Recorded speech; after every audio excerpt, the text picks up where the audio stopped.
Chapter 26. The following morning, Princess Eloise worked with Garrett to compose a letter for Duke Arkoff, informing him of her presence in the city. Despite his initial rejection of the idea, Baron Galevin had come around, presumably after speaking with Victor Klein. Garrett had no idea what their conversation entailed, but he assumed it was rife with plots and schemes. Both men clearly had power on their minds and would likely stop at nothing to achieve their goals. They both considered Garrett to be on their side, or at least a tool to be used and discarded.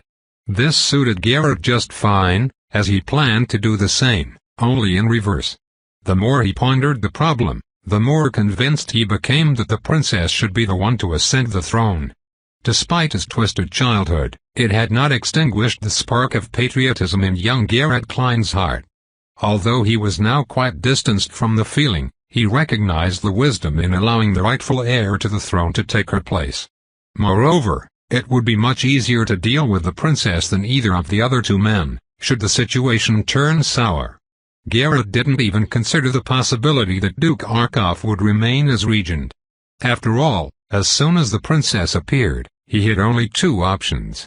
First, support her claim to the throne. This would be the wiser choice, even if he had designs on the throne himself, as her rightful claim superseded his.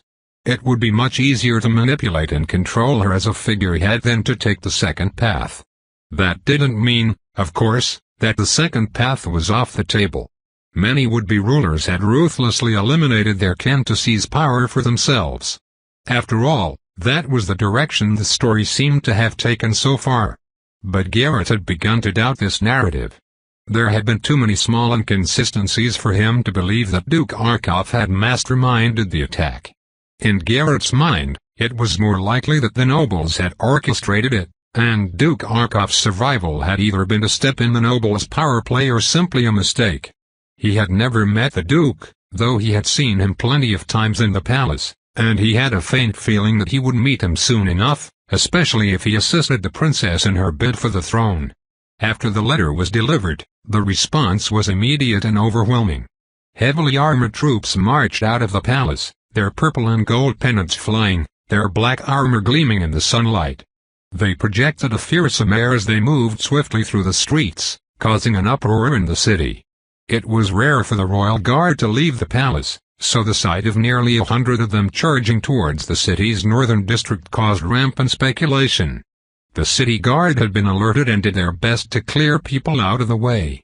By the time the royal guard unit crossed the lower bridge, crowds had begun to gather along the street, as if an impromptu parade was taking place. Garrett received word as soon as the royal guard entered the northern district.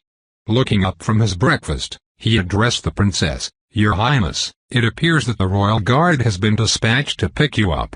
Taking a deep breath, Princess Eloise put down her fork and nodded, her eyes bright. "Then I'd better go get ready," she said. Watching as she pushed herself back from the table and headed upstairs to her room, Garrett thought for a moment and then called over Coleridge. "What do you need, boss? You and your men have the bearing of soldiers. The princess needs an escort into the palace, and more importantly, someone to guard her while she's there. I'd like to hire you to protect her." "You don't need to hire us, boss," Coleridge said. "We're happy to do it for free." Like many in the city, Coleridge and his men still maintained their loyalty to the throne and the royal family who had been brutally murdered. "Protecting her is our duty." "Good," Garrett said, and then turned his attention to the princess's personal guard. "Morris. What do you need?" Morris asked, his expression disgruntled. Even though the princess's personal guard clearly didn't like him very much, Garrett didn't take it to heart. When Morris had arrived, he had clearly expected to be some sort of main character, protecting the princess and winning her favor. Instead, he had been relegated to almost uselessness, as Garrett and his awakened subordinates had taken care of everything. "I'd like to assign Coleridge and his unit under your command. You are the princess's personal guard, and so I think it's important that you have control of the environment. However, the palace is big, and it's going to be hard to cover everything by yourself. Until the princess becomes queen and the royal guard take over, feel free to use Coleridge and his men as you see fit." The suggestion caught Morris off guard, and when he looked over at Coleridge and saw the man's professional salute, he found himself lost for words. After almost a minute of looking back and forth between Coleridge and Garrett, he finally nodded. "Thank you. That would actually be really helpful." The Royal Guard finally arrived half an hour later, spreading out to surround the inn's yard as a group of 5 Royal Guard officers walked into the inn's great room. There they found Princess Eloise waiting for them, sitting at a table across from Garrett. As soon as they pushed open the door, almost everybody in the room stood up. Coleridge and Morris had moved to behind the princess, clearly guarding her, while Coleridge's men had spread out throughout the room. The Royal Guardsman at the front of the group slowly scanned the room and then removed his helmet, holding it under his arm as he bowed to the princess. "Princess Eloise, it is wonderful to see that you are safe. I'm Captain Connor of the Royal Guard, and I've been dispatched by the Regent, Duke Arkoff, to escort you to the palace." Thanks to the dream flower that had taken root in her, Garrett could sense the princess's nervousness, but she handled the situation with a magnificent outward calm as she stood up, holding her skirt with one hand, and nodded. "Hello, Captain Connor. Thank you for such a speedy response. I admit I hadn't expected anything like this, but it's nice to know that I'm welcome at the palace." "Of course, Your Highness, it is our honor to serve." The Royal Guard were nothing if not efficient, and it didn't take long for them to pick up all of the princess's luggage and get back on the road. The only slight snag was when they saw all of Coleridge's men beginning to move out with them. When Captain Connor asked what was going on, Morris stepped in and explained that the mercenary captain and his unit were the princess's personal guard. Looking over the rough members of the Cleaver's Edge mercenary group, Captain Connor's eyes narrowed. "That will not be necessary," he said. "The Royal Guard have the princess's safety well in hand." Captain Connor, hearing Princess Eloise's voice, the Royal Guard captain winced as if he knew exactly what was going to come next. "These men and women are here for my safety, just like you. I don't think I need to remind you that up until this point, the Royal Guard's protection has been entirely insufficient, so I don't think that I can be blamed for wanting a little bit more. Additionally, it isn't your place to tell me who I can and cannot bring into the palace, so until I order otherwise, they will be coming with us." To his credit, Captain Connor quickly stabilized himself and bowed to the princess. "Of course, Your Highness, forgive my impertinence for suggesting anything else." "You're forgiven."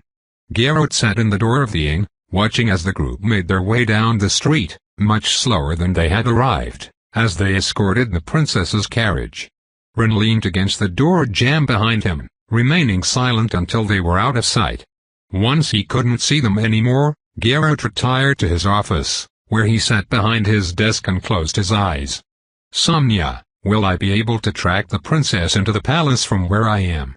"No, my lord. The distance is too far. My effective reach covers the northern district, but not much beyond." Garrett thought for a moment, then called for Ren. "Get the carriage set up," he ordered. "Where are we going?" Ren asked. "We're going to trail them to the palace," Garrett replied, "just to make sure they actually get there safely." It only took a few minutes before the carriage was pulled around. Ren helped Garrett into it. At her command, the driver took it slow, maintaining enough distance between them and the formation escorting the princess back to the palace that they couldn't actually see each other. This was still close enough for Garrett, however, and he sat in the carriage, his eyes closed, as he observed through the flowers carried by the princess and Coleridge and his men. Given how actively the dream flowers propagated, it was practically impossible for anybody to live in the inn for any length of time without picking up a flower or two themselves. Even Morris had a dream flower blooming inside of him. Garrett couldn't directly observe the dream during the day, but he was still able to pick up bits of information from the dream flowers. As they slowly made their way through the city, following the procession, he began to get a picture of what was going on.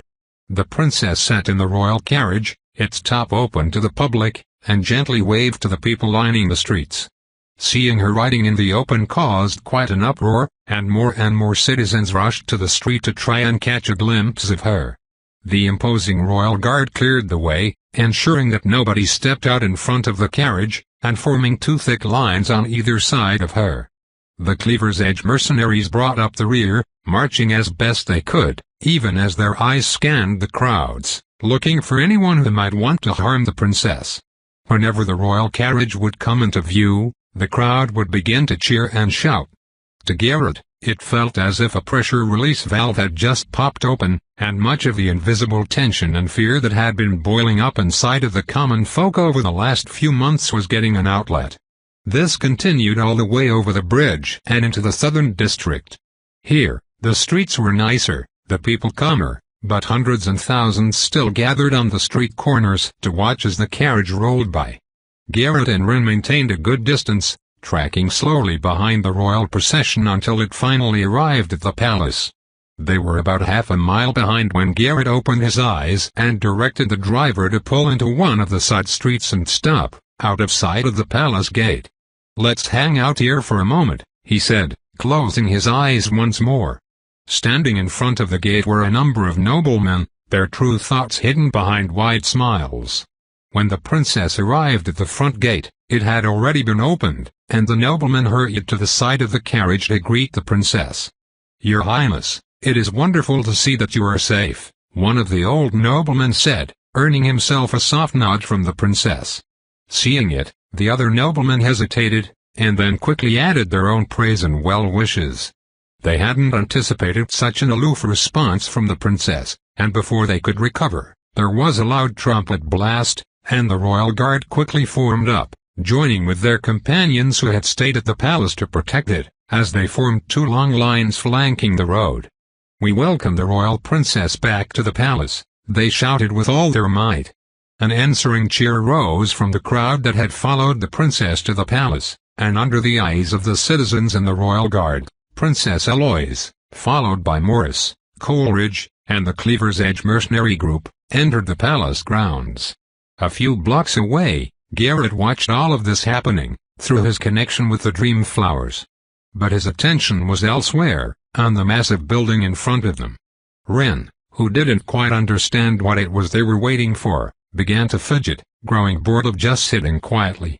After a few minutes, she reached for the handle of the carriage, and then paused, glancing at Garrett to see if he'd have any response. When he didn't move, she slipped out of the carriage, and made her way down the street, to watch from the corner.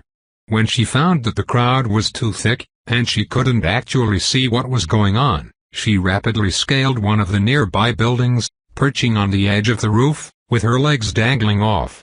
That gave her enough height to look into the palace's yard, where she saw the princess alighting from her carriage. A powerfully built man stood on the steps of the palace, and as the princess walked up to meet him, he gave her a big hug, and then escorted her into the palace. Down below, Garrett was getting a more up-close and personal look at what was going on. Duke Arkoff was just the same as he remembered, albeit with a bit more gray at his temples, and in his beard. A bear of a man, the Duke carried himself like a warrior, and if the stories were to be believed, he was a fearsome one. Tremendous mental energy shrouded his body, causing the dream flowers nearby to shiver, and retract their own auras, as if trying to hide. The Duke had a pair of piercing green eyes, and though his smile showed his teeth, it was more like a shark's than Garrett liked. As soon as the princess stepped inside of the palace, Garrett felt a strange pressure disrupt his connection with the dream flower, and the images and sounds he was getting from it began to grow blurry, and garbled. Frowning, Garrett tried to strengthen his connection with the dream flower that the princess carried, and while he succeeded in improving his connection, it soon began to take a toll on his levels of energy, and when he relaxed, the images quickly went back to blurry. Chapter 27. His best guess was that there was something in the palace that was disrupting his connection, which also would explain why he hadn't seen a great ruler in the territory.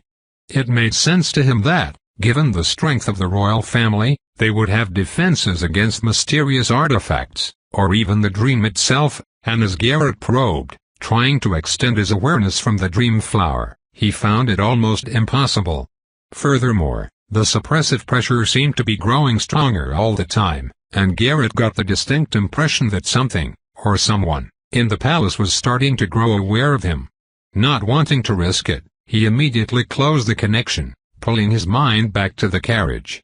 The sense of pressure he was feeling evaporated, and after taking a few deep breaths, Garrett felt himself returning to normal. Just then, there was a thud on the roof of the carriage, as Rin dropped down onto it from the rooftop she had been walking across, and a moment later, she swung down through the door, taking her seat across from Garrett. "Well, she's in the palace," Rin said. "So much for my plan for the two of you to fall in love and get married." Amused, Garrett shook his head. "I don't know that we would suit," he said. "What do you mean?" "Of course you would suit. She can do all of the social stuff, and you can plot and scheme. I mean, somebody's got to keep those nobles in check, right? And just imagine, you could be king. King Garrett. Ruler of the city of Insomnia." "But I don't want to be king," Garrett said, calmly. Gazing across the carriage at Rin, flipping her hair, Rin laughed. "What do you mean you don't want to be king? I thought everybody wants to be king." "I think that's a misconception," Garrett replied. "Most people want the benefits that come with being king, though they don't actually want to be king in reality. After all, there are more downsides than upsides to a job like that. It's just that the perceived upsides are so large that people convince themselves that that's what they want. Take, for instance, status. There are many ways to get status in this world, but very few of them deliver on the implicit premise. People want to become wealthy, but again, there are many ways to become wealthy. One doesn't need to be the king in order to be able to buy nice things, while being king requires balancing the needs of other people against one another. It means forsaking yourself. It means being willing not to play favorites. All of those are things that I have no desire to do." Watching Garrett as he spoke, Rin smiled slyly. "And yet, isn't that what you do? For the Klein family, I mean. You balance everyone's needs against each other's. You pursue things not because you want to, but because you think they'd be good for the family. Sounds pretty kingly to me. If I was going to be a king, I'd want to be the power behind the throne," Garrett said softly. "Not the person on the throne itself." "That's true. You do like to keep a low profile. Reminds me of a spider web, actually. And you the spider sitting at the center of it." "While I don't really enjoy spiders, it's an apt description," Garrett replied. "Let's return to the inn." As they headed back to the inn, Garrett began strategizing, trying to figure out how he was going to solve the coming problem. The reality was that the princess was now in a dangerous situation, especially since Garrett didn't have as much of an ability to monitor her as he had assumed he would. That was the most pressing problem to solve. After thinking about it for a moment, he finally came to a realization. The biggest and most important issue was that he was too weak. Somnia had mentioned that her range didn't extend to the palace. If it had, while the issue may have still remained, it wouldn't have been quite as severe. This meant that the most efficient use of his time and energy was simply advancing the speed at which he improved his own personal power, as that would in turn expand Somnia's capabilities as well. Moreover, since the dream flowers carried Garrett's mental energy, by improving himself, he would also improve them, making whatever was blocking his energy from being able to freely enter and exit the palace less effective. Calling up his status, Garrett saw that he was hovering right around 180 experience, having spent a considerable sum on his effort to acquire the Ebony Association. That was done now, which meant that he could once again return to growing his pool of experience. He needed about 460 experience before he would level up once more, rising to level 7. The question was, what was the fastest way to do that? After thinking it through, Garrett waited until nightfall and then entered the dream. As he appeared on the dreamer's throne, he sent out a message through Somnia, alerting every single awakened dreamer under his control of a new mission and informing them that there was going to be a meeting in 1 hour. An hour later, when he entered Dreamer's Rest and walked up to the VIP area, he was startled to see just how many awakened there were gathered there.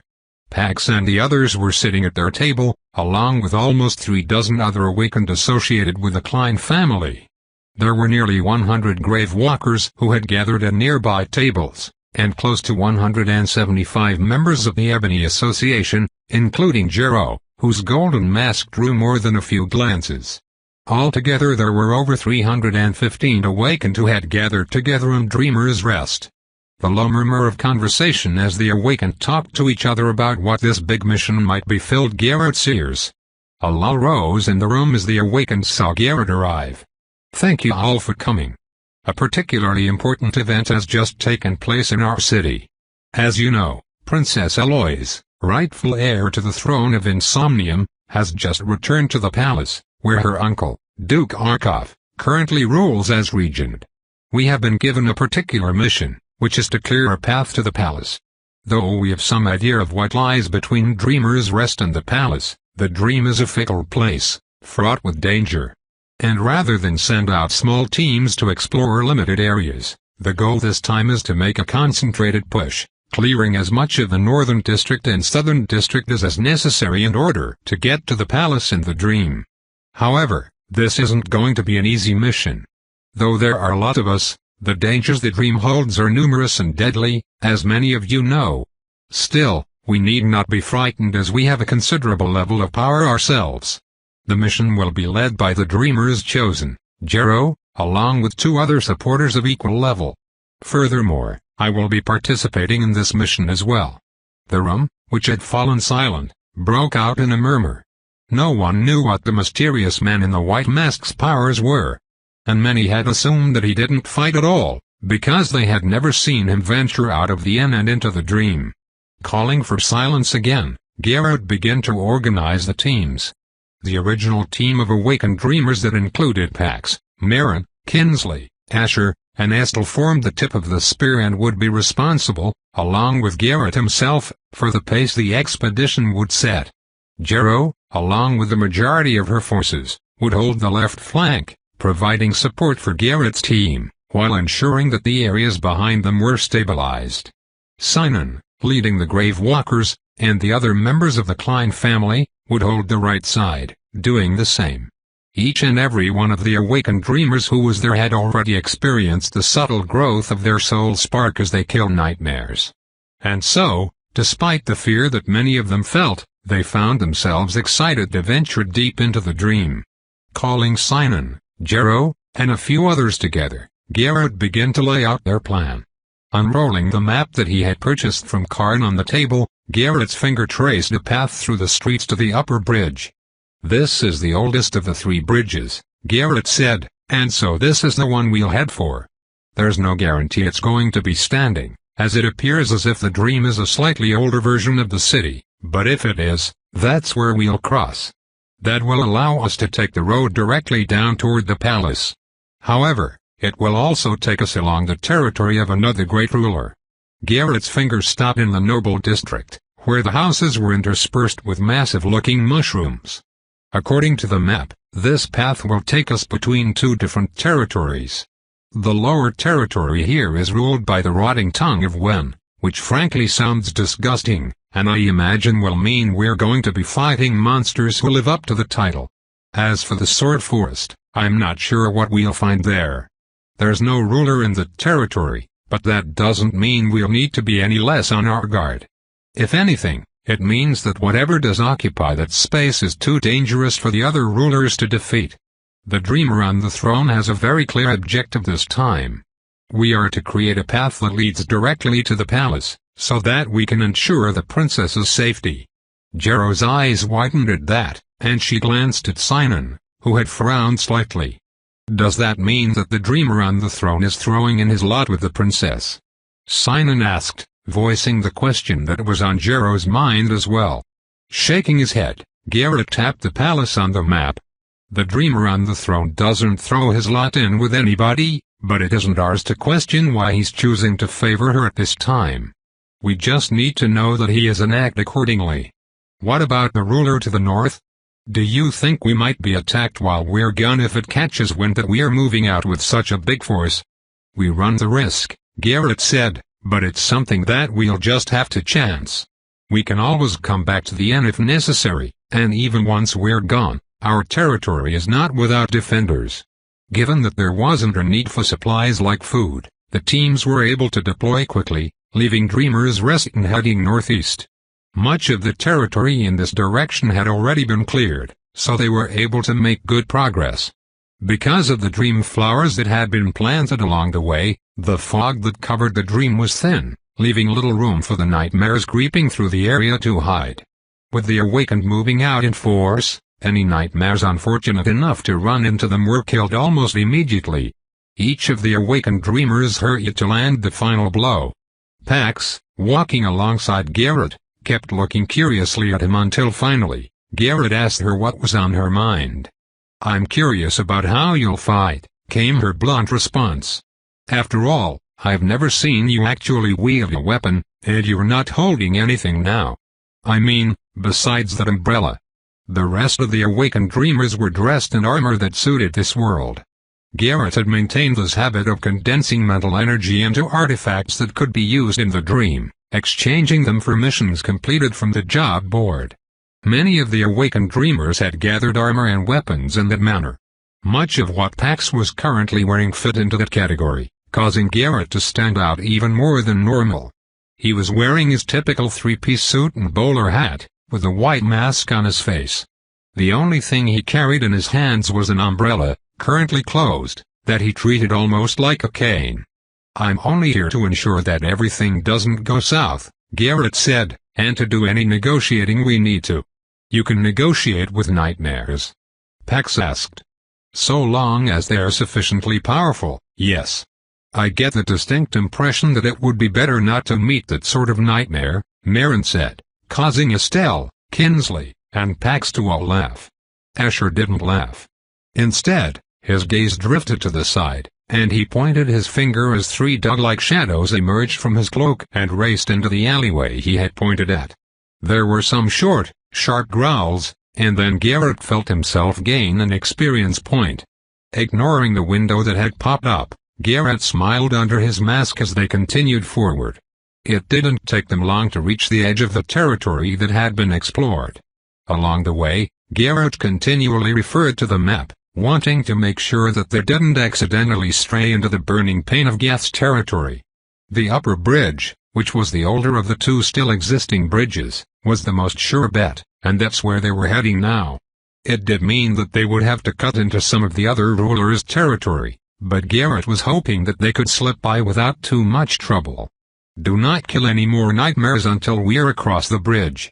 Garrett's command echoed in the minds of each of the awakened dreamers, and they began to hurry forward, their combined auras carving out a path in the thick fog that appeared around them. Garrett expanded his own aura, subtly shrouding the entire group as they made a beeline for where he was hoping the upper bridge would be.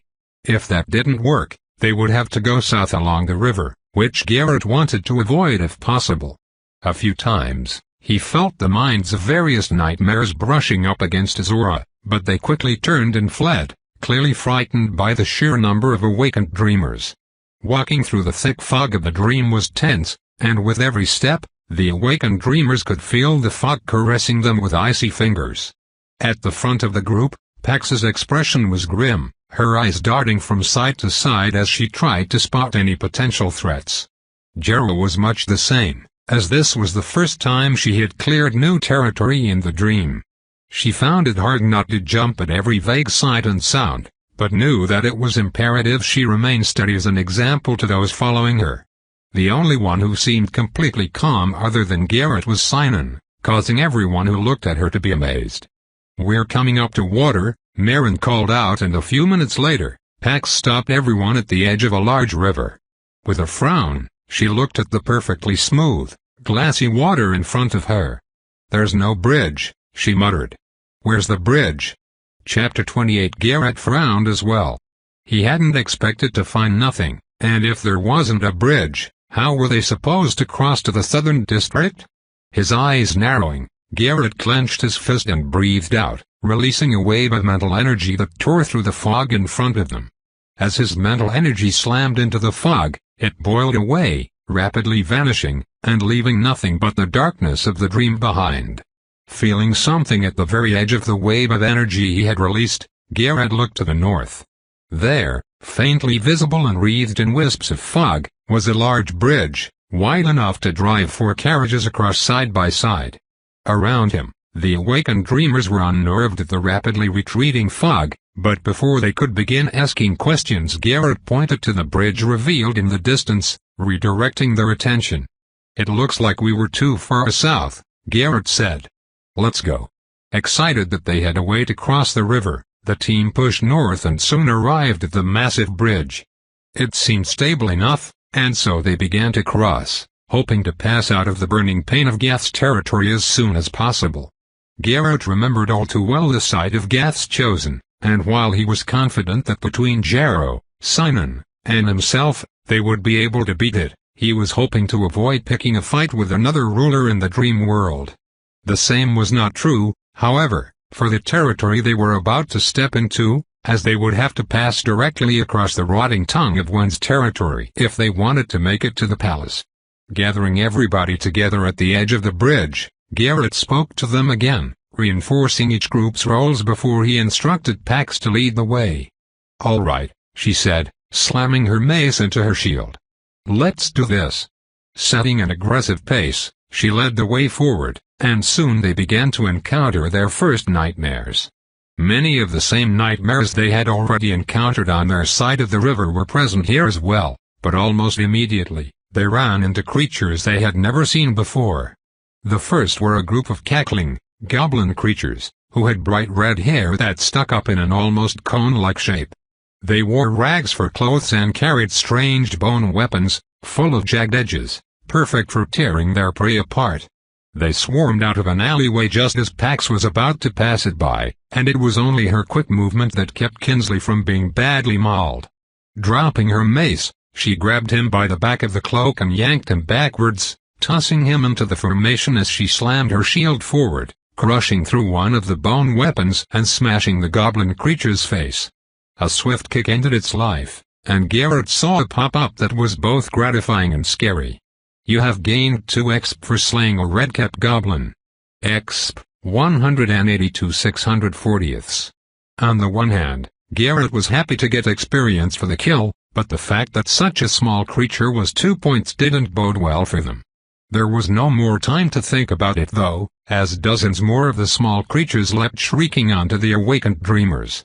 No sooner had they finished killing off the redcaps, than there was another shriek and another group raced towards them, running pell-mell down the street, directly into their formation. Both Jarrow and Sinon sent troops to the front to help Pax and her team block the redcaps, never letting their guard down as they guarded the formation's flanks. On the roof, Garrett wasn't sure who had yelled it, but everybody who wasn't busy fighting swarms of redcaps looked up and saw a chilling sight. A 6-legged monster with a long upper torso that looked like a worm perched on the roof of a nearby building, and even as they looked, it let out a shriek, extending a long tongue from its many-toothed maw, whipping at the air. Just as it crouched to try and jump down into the middle of the formation, a blast of fire engulfed it, as Kinsley, who had gotten up and dusted himself off, shook his head. "No thanks," he said, his eyes reflecting the flame that burned the nightmare to ash. "Pace yourself," Estelle reminded him, as she infused energy into his shoulder. "What do you think I'm doing?" he said with a maniacal grin.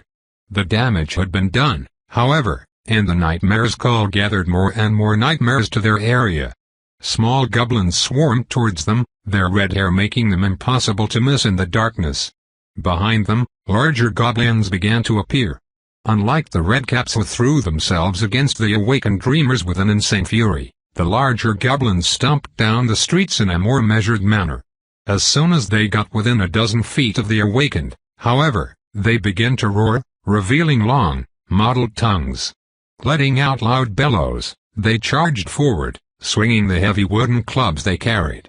The dreamers met them with steel, quickly carving their bodies to pieces. At first, they had held back, unsure exactly how strong the goblins would be. Garrett was realizing, however, that the nightmares stood little chance against the awakened dreamers, in part due to the sheer discrepancy in numbers.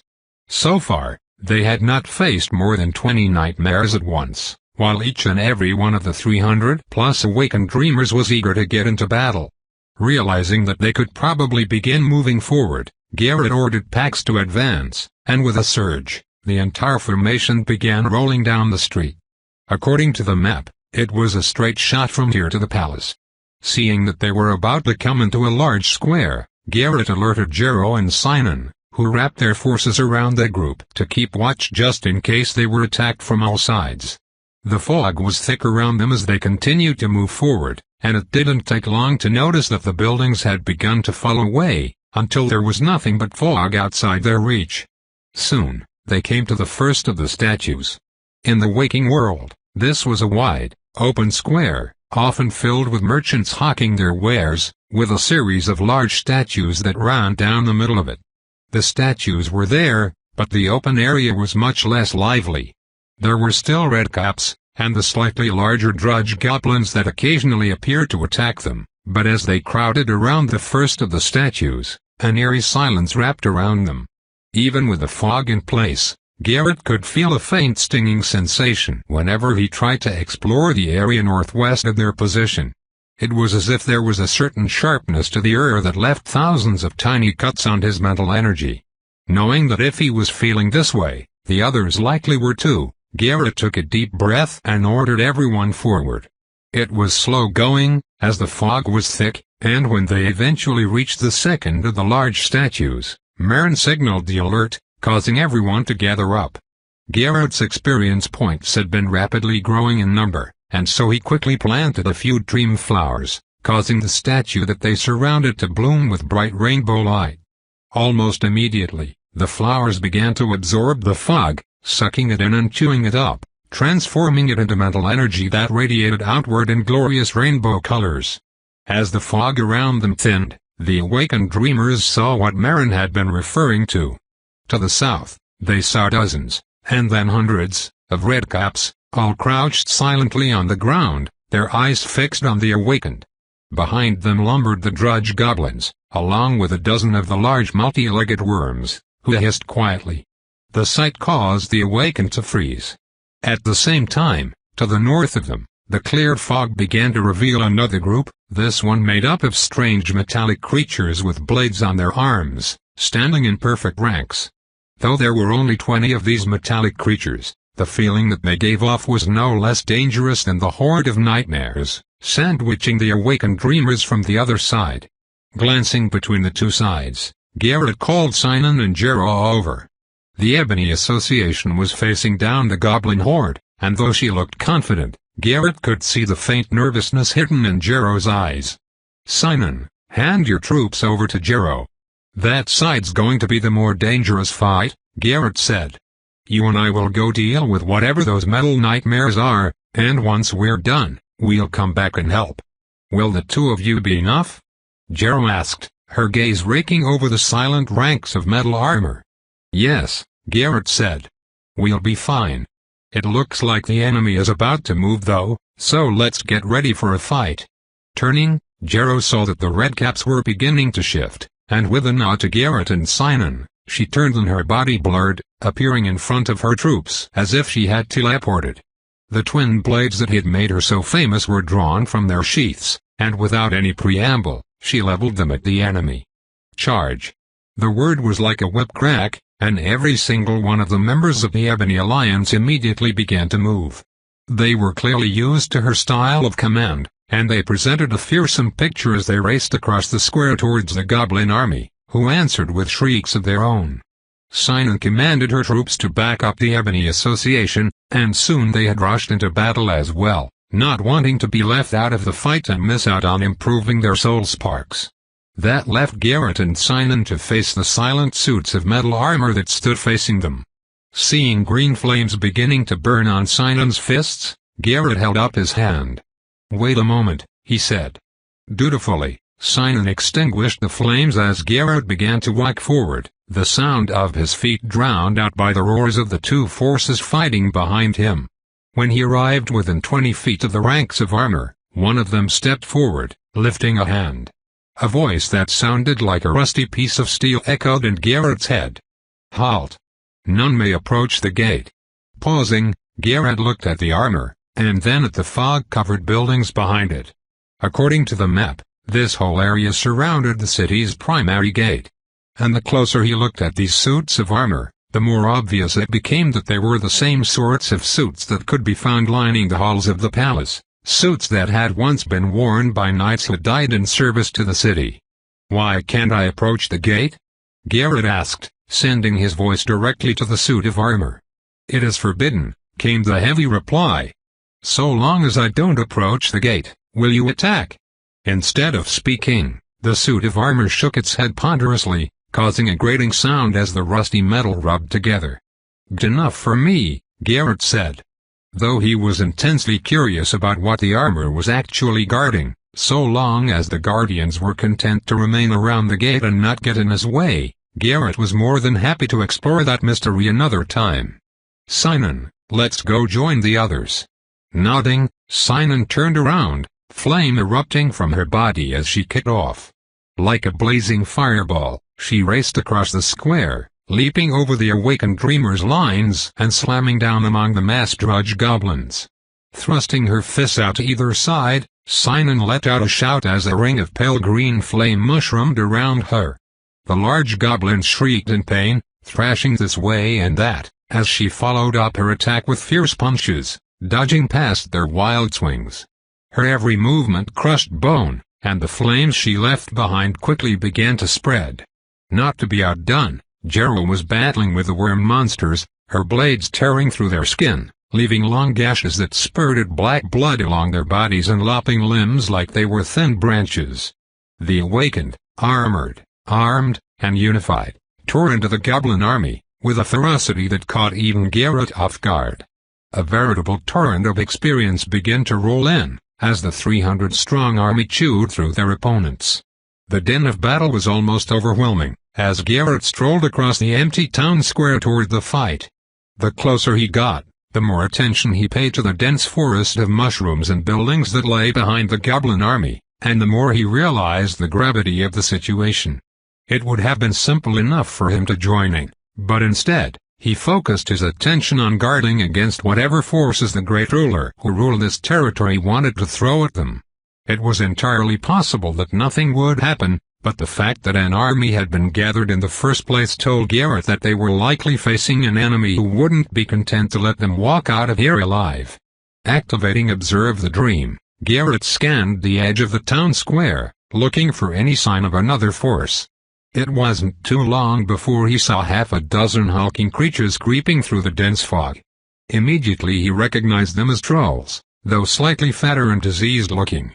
Each had a massive slimy tongue lolling from their open mouths, and Garrett decided then and there that he was going to eradicate every last trace of this great ruler from the city, as frankly, it was disgusting.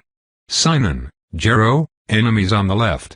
As soon as she heard his voice, Sinon slapped one of the drudge goblins aside and took off, burning a wide swath through the enemy lines as she headed towards the left side of the battlefield. Jero, who was closer, flicked her blades, sending a spray of black blood into the air, and her body blurred. A moment later, all of the enemies, in a line drawn to the left flank, exploded into pieces, chopped into dozens of bits as Jero flashed past them.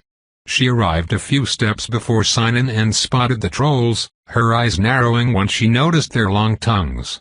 The trolls, realizing they had been seen, let out loud roars and pounced forward. The one in the lead brought both of its hands down, trying to squash Jero, but she slipped past it, her swords cutting deep into its leg. With a roar, the troll tried to turn, tearing the wound on its leg open even further, but it didn't care, and a moment later its flesh began to heal at a rapid rate. Chapter 29. Before the wound could close, Sinon's flaming fist slammed into it, causing the troll to shriek in agony as its thick leg snapped. Sinon's fist had struck bone, and the power behind her fist crushed it into pieces. Though they had never worked together before, Jero and Sinon coordinated instinctively. The troll's thick skin was largely immune to blunt force, but particularly vulnerable to Jero's quick slices. As she opened up wounds, Sinon followed behind, slamming fire-laden punches into each of the gaps Jero's sword created. Trolls were naturally on the upper end of the lighting stage, and their absurd healing ability made them almost impossible for a team of less than 20 lighting stage awakened to take down. As shapers, however, Jero and Sinon had no issue with them. And it wasn't long before the first finally fell. As it did, Garrett felt a wave of anger washing over him. It wasn't his anger, that much was clear, but rather an outraged mental roar from deep in the nobles' district. It carried with it a promise of gruesome death, and the faint stench of sickness and disease. Looking around, Garrett saw the goblin army starting to scatter, and realized that morning was soon to come. They had made it about halfway to the palace, but the remaining distance would be much harder to cross. They had to steer clear of the animated armor that lay to the northwest, which meant edging into the territory controlled by the rotting tongue of Wen. Garrett knew nothing about Wen, or the great ruler who usurped his power, but he did know that he had just made an enemy, and rather than try to avoid it, he was inclined instead to embrace it. It took another hour before the fighting finally stopped, and the last of the goblins were killed. Garrett didn't move the entire time, constantly on alert, in case the battlefield changed. When the final blade had struck down, Garrett called everyone back. There were more than a few wounded, and there had even been a couple casualties, who would wake up the following day with terrible headaches, having lost a chunk of their mental energy. Thankfully, with rest and a little bit of work, it was something that could be restored, allowing them to come back and fight once more in the dream. As everyone gathered around, clearly exhausted from the fight, Garrett addressed them. "Well done. It was an impressive fight against a dangerous foe, and has proven to me once again just how powerful you all are. When we set out on this expedition, we didn't know exactly what would happen. We didn't know if we would end up facing an enemy, or whether we would just have a smooth trip. One thing is for certain, however, and that is that if we wish to make progress, we have no choice but to fight." Though they had thrown themselves into the beginning of the battle with excitement, Garrett's words brought looks of concern to the awakened dreamers. The fight had been brutal and dangerous, and the thought of repeating it didn't necessarily sit well with them. Garrett understood this full well, however, and had some good news. "The morning is coming, and we will soon leave the dream. But tomorrow night will come again and we have been given a new mission. Rather than heading straight for the palace, we'll be heading south towards a new target, one that, once dealt with, will break the backs of the goblin army and prevent them from bothering us ever again. Additionally, the Dreamer on the throne has seen our valiant effort, and will deploy additional forces to help us. This is our first campaign, and while fighting this sort of battle in the dream is new to all of us, we will be victorious." With those words, the first rays of sun peeked up over the horizon, washing away the dream, and sending the awakened dreamers back to the waking world. Taking a deep breath as he returned once more to his bed, Garrett immediately sent messages to Delrissa and Isabel, commanding them to begin moving their forces into position so as to assist the following evening. Under the persistent efforts of the flower ghouls, nearly the entirety of the crypts had been absorbed into their territory, and they were beginning to expand into the sewers that ran underneath the city. There was a main sewer line that ran across the river and connected to the sewer system used by the nobles. It was well guarded, however, so rather than have the flower ghouls pass through it, Garrett commanded them to start digging a second tunnel underneath it. It crossed the river at the low bridge, and then ran southwest under one of the main thoroughfares in the noble district.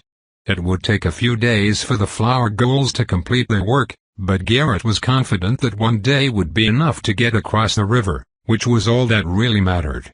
Under his concentrated efforts over the last 4 months, the flower ghouls had exploded in population, gathering close to 20 nest stones, which they had then fed the nigh endless waves of undead into. The sea of mental stars that showed each of the flower ghouls under the city was so bright that it looked like he was sitting in the midst of a sea of stars when he sat on the Dreamer's throne, and now they began to surge toward the low bridge. By the time the awakened recovered their mental strength and jumped back into the dream that evening, Garrett was determined to have a second army on the other side of the river. About mid-morning, Jero arrived, looking around as if worried someone might see her. She entered the inn and asked for Garrett, and was soon ushered back into his office, where he was completing the day's bookwork. "I heard you had an exciting time last night," Garrett said, as soon as she walked in. This caused Jero to smirk as she took a seat across from him. "It was certainly something," Jero said, staring at Garrett, "and as you've probably guessed, that's why I'm here." Ringing the bell on his desk, Garrett gestured for her to continue. After a moment of indecision, Jero leaned forward. I feel like I need to understand better what I've actually gotten myself into. I've always known there were monsters in the city, but an entire army of them? And from the sounds of it, there's going to be more tonight. So I want to understand. What is this? Just then, the door opened and Francis entered with a bottle of wine and 2 glasses, then poured out the wine for Jero and Garrett. Waiting until Francis had left the room, Garrett took a sip of his wine and cocked his head to the side. You could have asked the dreamer. Listen, I've run an organization long enough to know that if my people bothered me for every little thing they didn't understand, I'd kill them myself. Why would I go to the boss when I have you? A fair point, Garrett said, a ghost of a smile flashing across his face. He closed his eyes and remained silent, only his lips moving ever so slightly, almost as if he was speaking to someone in his mind. While she waited, Jero tasted the wine and then, finding it to her liking, drank the whole glass before filling it once more.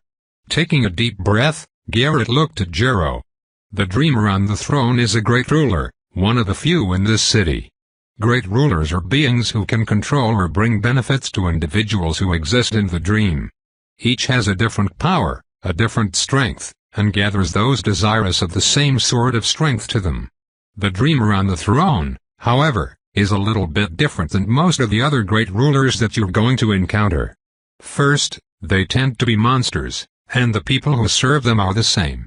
Now, that isn't to say that the dreamer on the throne doesn't have monsters.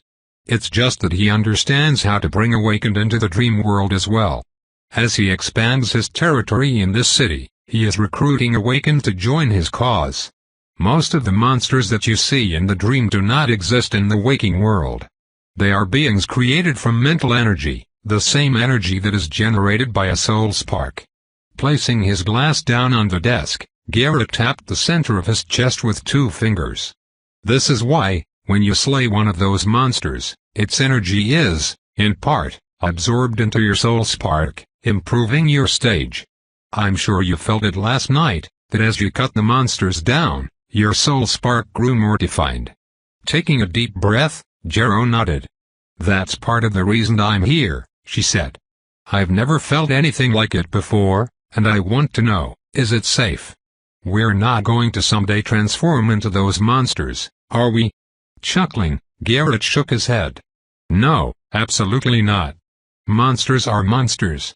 Awakened dreamers are awakened dreamers. You keep using that term, dreamers. What is that? The mysterious fog world that you entered last night is known as the dream. Or, maybe this is actually the dream, Garrett said, looking around the room. Regardless, those who can pass between them are known as dreamers. Licking her lips, Jero wasn't able to hide the mix of excitement, anticipation, and nervousness that filled her. So what is it that he's actually trying to get us to do? I mean, what's our final objective? We were told to go to the palace, but now we seem to be diverting into the goblins' lands. Simply put, the dreamer on the throne didn't know if there was going to be another great ruler in the territory. And since there is, it must be eliminated. Tonight, you will re-enter the dream, continuing to put pressure on the goblins from the same place you ended. However, now that the great ruler in the territory has been identified and located, you'll be supported by other armies entering at other points into the territory to ensure that you don't end up just fighting an endless wave of goblins. And Geller, he'll continue to provide strategy? Yes, Garrett said. Okay, so what about this great ruler? If he is as strong as the dreamer on the throne, then I'm afraid even me and Sinan working together won't be able to defeat him. You don't have to worry about that, Garrett said. While you and Sinan will assist, along with a few other allies, Geller will do the main bulk of fighting against the rotting tongue of Wen. Is that the name of the great ruler we're facing? Sinan asked, her expression showing her disgust. It is. I guess it makes sense, given that they all had those nasty, rotting tongues, Jero muttered, absolutely disgusting. All the more reason for us to eliminate them from our city. With her questions answered, Jero took her leave, and for the rest of the day, Garrett did his best to contain his impatience. Unlike the last time, when he had angered Agmayoth and been forced to wait for his enemy to strike, this time Garrett was the aggressor, and he intended to bring the fight to a close as fast as he possibly could. He had no idea if the rotting tongue of Wen's powers extended into the waking world, and he didn't want to give it the time to find out. Instead, he was hoping to crush his opponent before it had any chance to respond. When the sun fell and the dream began to flood the city, Garrett was ready. He had already instructed all of the awakened to be ready to go as soon as night fell. And as he felt them begin to enter, he took one last look over his preparations. Everything's in place, and I'm as ready as I'll ever be. Standing from the throne, Garrett's figure blurred, and he appeared in the large open square where the desperate battle had taken place the day before. Thanks to the map and the roar of rage at the death of the trolls, Garrett had roughly pinpointed where the actual territory of the rotting tongue of Wen was located. And now he intended to sweep toward it from 3 different directions. The first and most obvious was the nearly 300 awakened dreamers who stood in front of him, ready to move on his command. The second was a horde of flower ghouls who had amassed under the city and carved a path across the river. The third were Delrissa and her necromancers, who were currently hiding in the hollow space of Isabel's mirror. As soon as night had fallen, Isabel had flitted across the city and would soon arrive at her location. The goal was for Isabel and Delrissa to provide a distraction while the flower ghouls and the awakened dreamers pinched the rotting tongue of Wen's forces from 2 different sides. When he got the message from Isabel that she had arrived at the location Garrett had indicated, he lifted his hand, calling all of the awakened dreamers to attention. "We move south," he said. "Sinan, Jero, with me." This time, Garrett led the charge directly, piercing straight into the fog as they headed south towards a derelict hospital where the rotting tongue of Wen made its home. This was its actual territory, and it was this that Garrett would have to conquer. Almost immediately, they began to encounter resistance, but as soon as he saw the redcaps rushing towards them, Garrett waved his hand, and immense mental pressure smashed down on the creatures, obliterating them in an instant. The sight left the awakened dreamers in shock, and then, as Garrett commanded them to push forward, that shock transformed into a powerful feeling of momentum.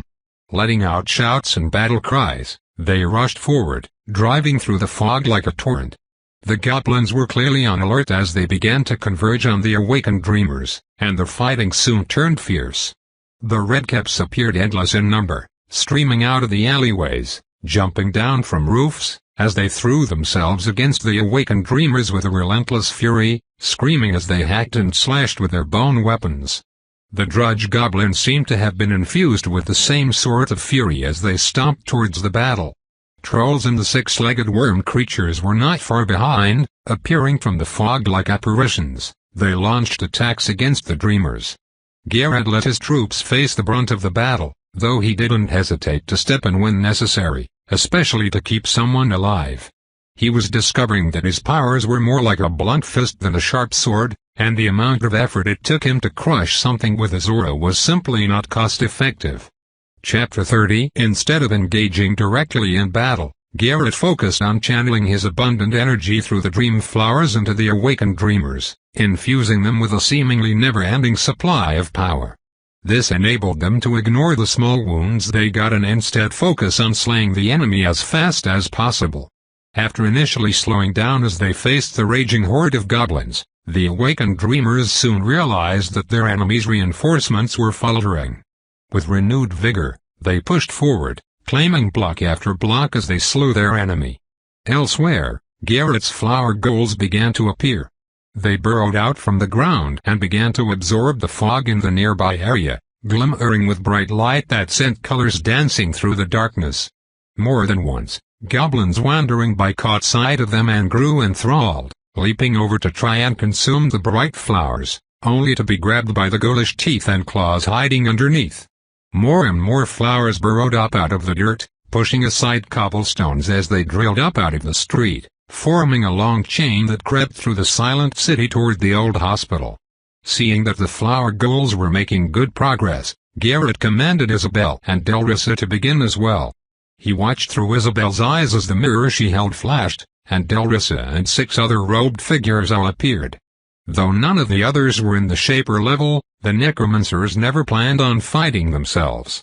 Isabel let out a surge of mental energy that lit the dream like a beacon, and Garrett could feel the growing fury from the rotting tongue of Wen. Soon, swarms of goblins began to close in on Isabel's position, and her mirror flashed once more, as a dozen glowing pale fiends appeared around her, and then sped off into the night, shrieking. She advanced at the same time, her hair forming dozens of spears that stabbed through the redcaps' eyes and into their brains, killing them instantly. Simultaneously, the pale fiends fell upon the goblins, absorbing their life force and leaving shriveled corpses behind. Soon, the ground was littered with goblins, which was when Delrissa held out the long staff that she carried and began to chant. Wisps of dark energy flew from the corpses, merging into the soulstone gripped in a skeletal hand on the end of her staff. As she completed her chant, she tapped her staff on the ground, causing a dull thud, and then, like puppets with half of their strings cut, the goblin corpses began to spasm before rising to their feet. The other 6 necromancers each stepped forward, beginning to cast spells of their own that washed over the zombies. One of the spells filled them with vigor, while another transformed their teeth and nails into fearsome weapons. Still a third infused their claws with necromantic energy, while the fourth caused bloodlust to appear in their eyes. The 5th and 6th necromancer focused their attention on a few of the drudge goblins, who soon began to sprout extra limbs, their already hulking bodies growing larger and more muscular. Seeing that Isabel and her pale fiends had raced ahead and not wanting to be left behind, Delrissa let out a hiss, showing her fangs. "The time has come to show our master what we can do," she said, her voice echoing eerily in the fog. "Go forth, minions, and sweep away the enemy." One of the red-capped zombies lurched forward, and then a second and a third, moving faster with each step, until they had transformed from a shambling horde into a terrible wave of death. With forces assaulting from 3 sides, it soon became clear that the rotting tongue of Wen had no idea what to do, and Garrett wasn't about to give it a chance to figure it out. Though the hordes of goblins seemed endless, that was only on the surface. Garrett could tell from the way the creatures were rushing towards them that their numbers were beginning to thin. He didn't know whether it was complacency or something else, but the rotting tongue of Wen clearly hadn't been prepared for an assault of this kind. After 2.5 hours of fierce fighting as they pushed their way forward, Garrett finally caught sight of the sanitarium that served as the rotting tongue's core territory. Pax, just about to launch herself back into the battle after a few moments of rest, heard Garrett call her name and jogged over. "Yeah, boss." "You're going to be taking over the fight," Garrett said, his eyes never leaving the looming building in the distance. "Jero, Sinan, and I are going to head straight in. If you find yourself in a tough spot, rotate to the east." Pax's forehead furrowed as she looked east, seeing nothing but fog. Garrett didn't explain it to her, and instead strode forward, calling to Sinan and Jero, who quickly freed themselves from their fights and fell in beside him. "Clear a path for me," Garrett said. "I need a minute." The other 2 exchanged a glance and then nodded before charging forward as Garrett jogged along behind them. With a mental command, he called to Isabel, who launched herself into the air and began to fly towards them, tearing through the fog as she approached their location. The fight against Agmayath had been tough with 2 Shapers, so this time, Garrett had brought himself and Isabel to try to make it a little bit easier. Opening up the window that had popped up earlier that evening, Garrett took a deep breath. "Congratulations. You currently have enough experience points to level up. Would you like to level up to level 7?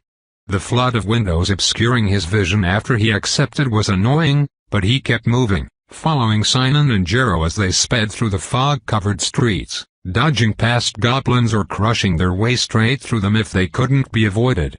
Their frantic charge took some pressure off of the awakened behind them, and Garrett could hear Pax's voice roaring out commands as they advanced into the gap. Each time you level up in the Shaper stage, you will be presented with the choice of acquiring a new ability and increasing the skill level of 2 existing abilities. Please choose which of your skills you will level and then choose your 7th level advantage. Whisper of the Dream. You have gained the ability to communicate with those who can walk the dream. ****, you can now initiate communication without touching your target. You must be able to see the target. Skill level, 1 greater than 2. Whisper of the Dream was the same as always, and nearly obsolete by this point, so Garrett moved right past it with barely a glance. Observe the Dream. You have gained the ability to see the Dream clearly. The energy cost of activating this ability has been reduced. You may now use your other abilities while using Observe the Dream. You gain an instinctive sense of the dangers of the Dream, allowing you to see nightmares before they appear. Skill level, 3 greater than 4. Just like before, Observe the Dream had improved subtly, but Garrett thought that there were likely better options out there, so he put it aside as well. Dream Seed. You have seized one of Crimson Eye of Shemorith's abilities, Dream Seed. 1 exp, Observation Seed. 2 exp, Communication Seed. 3 exp, Loyalty Seed. 6 exp, Guardian Seed. 2 halves, 10 exp, Overmind Seed. +1. Other types of seeds locked. You can now plant seeds anywhere in the dream and nourish them yourself. Dream seeds become harder to resist for potential hosts. You can now set your dream flowers to the following states: Defend. Default. Dream flowers will actively protect their hosts, or locations, from nightmares. Hunt. Dream flowers will release spores to attract nightmares with the intent of consuming them. Growth. Dream flowers will absorb the mental energy of their host or any creature that enters their location with the intent of growing stronger. Your seeds now propagate naturally, so long as they have a steady source of mental energy. Skill level, 5 greater than 6. If he selected Dream Seed, not only would Garrett gain another Overmind Seed like Sonya, but since the Dream Seeds would be harder for potential hosts to resist, they would propagate much faster than before, increasing their rate of spread across the city. Dream Cloak. You have gained the ability to use the dream to cloak your presence, reducing the likelihood that you will be seen. Your dream cloak grows stronger, allowing you to hide more efficiently. Skill level, 1 greater than 2. Like Whisper of the Dream, Dream Cloak had long become a worthless skill for Garrett, so he ignored it and moved on to his better skills. Guide growth. Beautiful bewitchment. Your dream flowers grow, guided by your will to become objects of supernatural beauty. Those who look upon them cannot help but become enthralled. Modify Dream Seed. Increase the bewitchment ability of dream flowers, strengthening your influence on hosts. Increase the bewitchment ability of dream flowers against nightmares. Spores produced by the dream flowers become invisible, making them harder to detect. Modify Dream Flowers. Clusters of dream flowers will now produce a bewitching scent that will have one of the following effects. Distract. Affected targets will grow distracted and forget what they were doing until the effect wears off. Enthrall. Affected targets will grow enthralled and peacefully admire the flowers until the effect wears off. Enrage. Affected targets will grow enraged and attack anyone around them until the effect wears off. Skill level, 3 greater than 4. Making the spores produced by the dream flowers invisible was tempting, but Garrett felt that they were working well enough at the moment, so he decided to pass on Beautiful Bewitchment as well. Guide growth. Spirit-sucking thorns. Your dream flowers grow, guided by your will to become fearsome predators, hiding sharp thorns under their beautiful petals. Modify Dream Seed. Increase the attack strength of dream flowers by improving their ability to consume the mental energy of their hosts and enemies. Modify Dream Flowers. Increase the range from which dream flowers can attack. Skill level, 1 greater than 2. Ever since he had skipped Spirit-sucking thorns during his last level up, Garrett had been regretting it. Adding a ranged ability to the dream flowers would not just improve their survivability and effectiveness, but it would also allow him greater offensive capability, which he was sorely lacking. For this level, Spirit-sucking thorns was at the top of his list. Guide growth. Life and death bloom. Your dream flowers grow, guided by your will to hold Lusric's flame. Modify Dream Seed. Your flowers have melded with the powerful dream fire, Lusric's flame, becoming immune to its effects. Your flowers' attacks gain a hint of Lusric's flame, increasing their effect. Skill level, 1 greater than 2. Garrett had to read the Life and Death Bloom ability twice before he understood the full ramifications of it. Not only would his flowers gain the destructive death aspect of Lysric's flame, but they would also gain the restorative life properties of the flame as well. If combined with the ability to cast ranged attacks, Garrett could only imagine how strong they would be. Illusory Dream. You have gained the ability to use the dream to create illusions, confusing both dreamers and nightmares. Your illusions grow more realistic, gaining a physical component. Your illusions gain basic intelligence, and can act independently for a short period of time. Skill level, 2 greater than 3. His final skill, Illusory Dream, was incredibly useful, and the upgrade it would bring would make it even more useful, though Garrett found himself still leaning towards selecting Spirit-Sucking Thorns and Life and Death Bloom.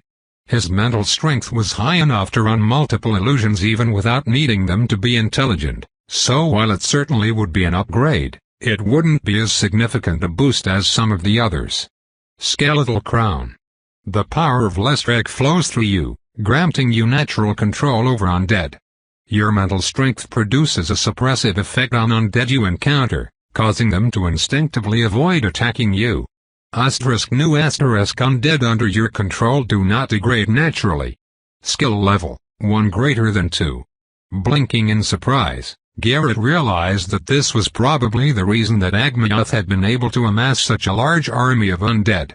Undead would naturally degrade over time as they lost energy, eventually collapsing into nothing, but the second level of Skeletal Crown would eliminate that weakness.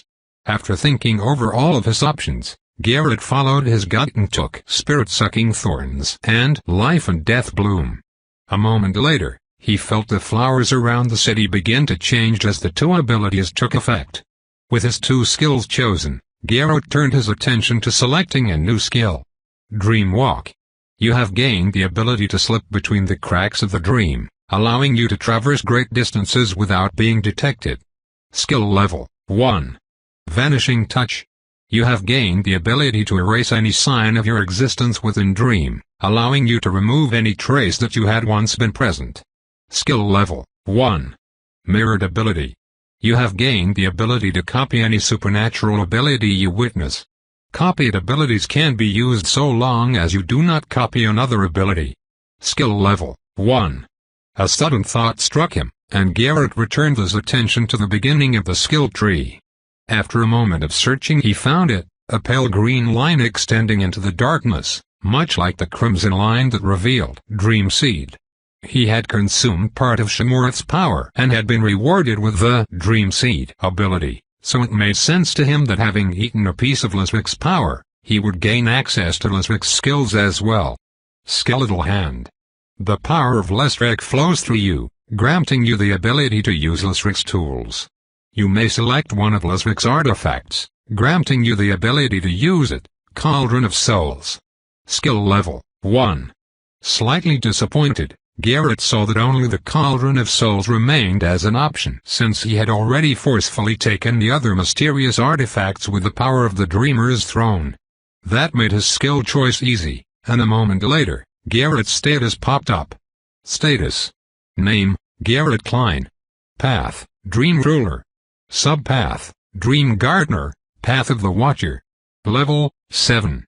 Exp, 39/1280. Abilities. 10/10 Whisper of the Dream. 1. Observe the Dream. 3. Dream Seed. 5. Dreamer's Cloak. 1. Beautiful Bewitchment. 3. Spirit-Sucking Thorns. 2. Illusory Dream. 2. Life and Death Bloom. 2. Skeletal Crown. 1. Mirrored Ability. 1. The number of experience points he had available for Dream Seeds was low, but more experience was rolling in all the time, so Garrett wasn't worried about it. More importantly, it meant that the dream flowers growing all over the northern district had just turned into a potent defensive force, giving him the confidence to put his full attention on the building they had just arrived in front of. Chapter 31. The sanitarium was a hulking building that loomed above the surrounding houses. It was made from once beautiful marble, the surface of which was now cracked and marred with age. Everywhere Garrett looked, he saw pieces of the building that appeared to be crumbling away. A faint stench permeated the fog that drifted in and out of the broken windows. A wide set of stairs led up to the front door, where the wood had rotted away, leaving the portal half open, like a giant's mouth frozen mid-yawn. Sinon, Jero, and Garrett all paused at the bottom of the steps, observing the building before them. Sinon showed no fear, but Jero was clearly nervous. Garrett, on the other hand, was simply waiting for Isabel to arrive. When she did, flying down out of the sky to take up position behind him, he quickly held up his hand to stop Jero from attacking. From the white-knuckled grip Jero had on her swords, it was clear that she felt an extreme sense of danger from the dire spirit, and Isabel's wide smile probably wasn't helping. "This is one of our allies," Garrett said. Peeking at Sinon, who was still looking at the building, Jero forced herself to relax, remembering the conversation she had had with Garrett and Dreamerson earlier that day. "We don't have time to waste," Garrett said, turning his attention back to the building in front of them. "Our goal is simple. We'll enter and eliminate the Great Ruler. We don't know much about our opponent, so we'll have to just play it by ear." As unnerved as she was, Jero found herself nodding along. After all, there were 4 Shapers in their group, and she couldn't imagine much that they wouldn't be able to defeat. At Garrett's gesture, Sinon took the lead, with Jero following a few steps behind on her right, and Garrett directly behind her. Isabel floated along behind Garrett, her hair spreading out as if she was floating in the sea. At the top of the stairs, Sinon smashed apart the remains of the door, and the 4 of them entered. Immediately, Garrett saw the rapid slew of windows popping up in front of him that he had been expecting. "You have entered the territory of Vengel, rotting tongue of Wen. To enter another great ruler's private territory is a declaration of war. Vengel, rotting tongue of Wen, is happy you have come to see him, and promises to grind your bones to dust to decorate his casket. You have begun a ruler's war. Should you lose, both your life and your territory will be forfeit. Should you win, you shall gain control of your opponent's territory and their life will end, granting you a portion of their power. Until the end of the war, other great rulers are forbidden from entering your territory. Kill or be killed. During a ruler's war you cannot gain experience. All experience gained will be granted at the end, should you survive the war." An intense mental pressure rose from the basement of the building, slamming into the group, causing Sinon and Jero to both gasp. Garrett responded with his own mental pressure, expanding it just enough to encapsulate the group and keep them from being crushed. That only served to infuriate Vengel even further, but Garrett didn't care one bit as he directed everyone to advance. "Come on, we're going down." With Sinon leading the way, they made their way across the wide entrance hall to the stairs. The building was 3 stories high, but they ignored the top floors, as the wave of mental pressure had come from beneath their feet. Garrett didn't know how deep they would have to go, and so they began their careful descent into the bowels of the building. Everything was eerily quiet, but the stench, which had originally been faint, began to grow stronger and stronger, causing Jero to narrow her eyes. Normally, Garrett would have used Observe the Dream to try and see what was ahead, but the mental pressure coming off of Vengel was so strong that he found himself unable, for fear of exposing the others to the overwhelming pressure. More than once, Garrett sent out threads of mental energy, hoping to pull Vengel into a mental space to communicate. But every single time, he ran up against a solid wall, and found himself unable to connect to the furious great ruler. There was something odd about Vengel, something that Garrett couldn't quite place his finger on. Soon, they encountered their first enemy, lumbering out of one of the rooms as they came down the stairs into the first basement floor. It looked like one of the drudge goblins, with massive arms and a second head growing out of its chest. There was an odd fleshiness to its body, however, and as soon as it saw them, it let out a terrible screech and charged. With every step it took, its body swelled as its pores opened up and sucked in wisps of fog. The head on its chest split open, transforming into a giant mouth that ran the length of its torso, and a rotting tongue shot out, aiming to impale Sinon, who stood at the front of the team. With a disdainful snort, she slapped the tongue aside, the burning flame that covered her hand scorching it, and her other fist smashed into the monster's neck, burning a hole straight through. Despite nearly being decapitated, the malformed goblin tried to grab Sinon with its hands and stuff her into the many-toothed cavity in its chest. Before it could, two of its arms fell to the ground, blackish blood dribbling out of the stumps as Jero appeared behind its back. She spun, her blades flashing as she cut its legs out from under it. Sinon coordinated, unleashing two powerful blows that crushed its spine. Seeing that parts of the body were still wiggling, she waved her hand, unleashing drops of fire that landed on the monster's body parts and began to burn, rapidly transforming it into ash. Garrett hadn't moved, and neither had Isabel, both of them just watching the fight. "What do you think?" he asked, when the goblin monster's charred corpse finally stopped twitching. "I think if there are a lot of these things, we're gonna be in trouble," Jero said, kicking the creature's head and watching as it scattered into the air. "I think you're right," Garrett said, "which means the faster we can find Vengel, the better." "Who's Vengel?" Jero asked, looking back and forth between Garrett and Sinon. Seeing Sinon shrug, she looked at Garrett, who had already walked to the next set of stairs that led further down to the floors below. "Vengel, rotting tongue of Wen, he is the great ruler we're here to kill." "Oh, good to know," Jero said, not bothering to hide the sarcasm in her voice. "It's always nice to know who it is you're going to eliminate." The second floor of the basement was much like the first, with a hall leading into the distance and half a dozen rooms that came off of it. The stairs to the third floor were at the other end of the hall, and so Sinon led the way forward. Just as they got to the first door, though, Garrett called for them to stop. "It's highly likely that each of these rooms is some sort of corrupted patient," he said, "and if we pass by them, we'll end up getting ambushed from behind. I think it's a better idea to just kick the doors down one at a time and deal with their occupants. If there are more of these floors, though, that's going to take forever," Jero said. "How about I take the left and Sinon takes the right?" "That's fine with me," Sinon said, cracking her knuckles. "Let's do this." As Jero moved to the door on the left, Sinon stepped forward, her foot slamming into the door and blasting it to pieces. A shriek echoed from inside the room as another monstrous goblinoid launched itself forward. It was met with a rapid jab that set it reeling, giving it no time to recover before Sinon's flame-covered hand struck tore it in half. With a fearsome brutality, she rained punches down on the monster, even as its wriggling flesh tried to grow back. On the other side, Jero was cutting her opponent to pieces, leaving chunks of flesh scattered about the room. Because of how hardy the creatures were, it took almost a minute for each of them to defeat their opponents.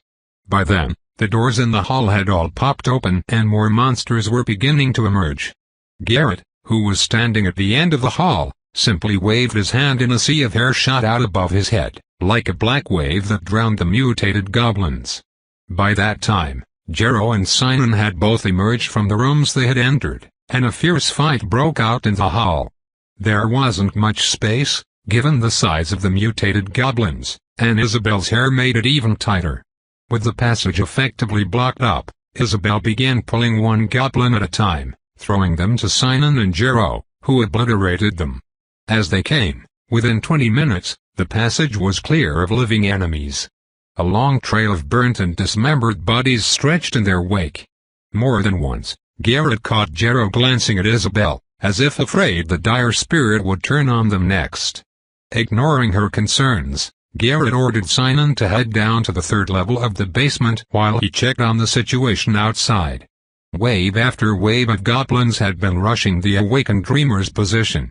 As things began to get dicey, Pax had called for them to push to the east along the route Garrett had pointed out. As they rotated around the sanitarium, they soon came upon a strange street. There was no fog in sight.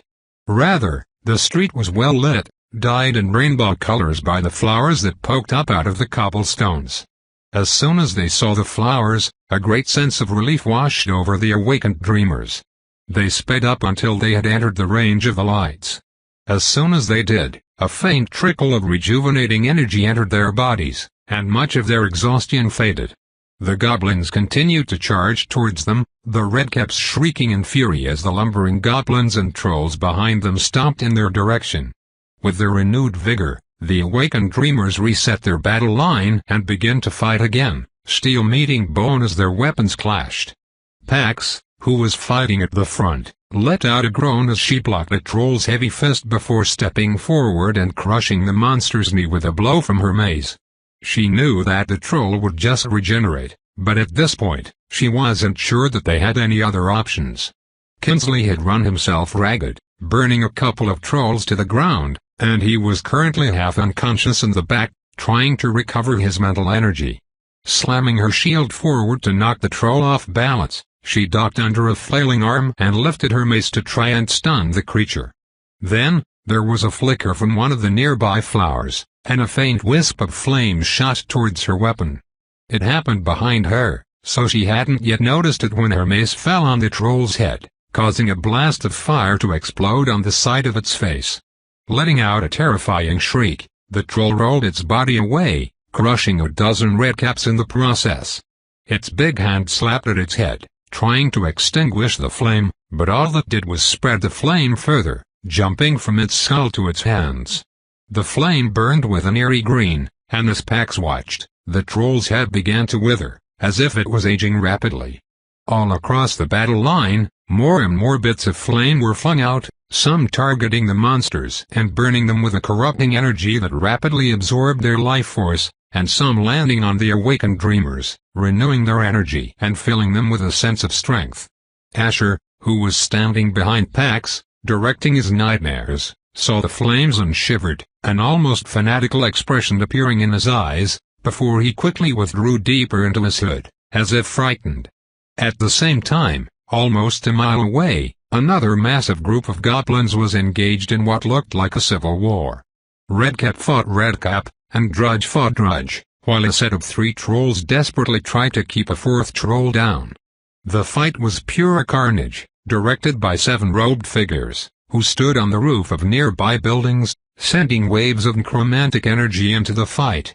Anytime their zombies succeeded in killing one of the goblins, Delrissa would absorb the creature's soul, and in the next moment its corpse would rise, joining the fight against its brethren. Still elsewhere, shadowy figures lurked through the narrow, fog-filled alleyways, moving on silent feet, as they hunted the goblins streaming towards both of the battlefields. In the basement under the sanatorium, Garrett smiled grimly. Everything was going well, or at least as well as it could be expected. All that was left was to close out the fight. They were already on the 4th basement floor, and Garrett could tell that they were getting close. The deeper they went, the stranger Vengel's mental energy seemed to be. And when they finally arrived on the 5th and final floor of the basement, Garrett understood exactly why. Ahead of them was a large room, empty save for a dozen thick tubes of glass. Each tube was filled with a disgusting, pus-like substance, the source of the stench that filled and surrounded the building. The tubes pulsed with power, each one amplifying Vengel's mental power. At the other end of the room, squatting on a table, was what looked to Garrett like a giant toad-human hybrid. A massive belly bulged over Vengel's legs, and his human-looking arms ended in hands with webs between their fingers. His head was like that of a frog's, with bulging eyes and a long tongue. Where his nose should have been were 2 large holes, and his bald head had no visible ears. His skin was sticky with the same sort of slime that filled the 6 tubes. And when he saw Garrett and the others, he let out a croaking laugh. "So, you are the ones who were foolish enough to challenge me in my own lair," Toad continued,